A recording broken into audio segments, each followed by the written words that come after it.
when you have somebody that's doing this? Because really, how do you market your company, or how have you marketed it in the past 6 years?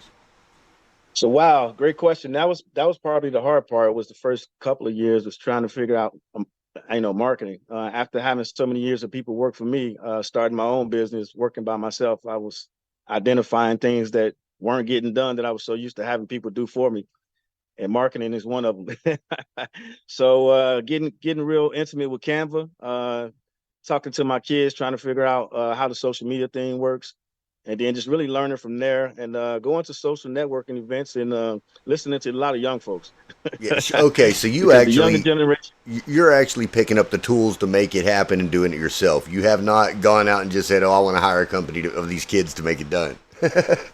No, I have not. And then so last year I got to the point where I was sending out flyers, I was on social media, and then I finally got a young man to take some video footage of me. And then he did a couple commercials for me. So he started teaching me how to take the video, cut the video, upload the video, and I was like, "Oh wow." I was Oh doing man. the old school.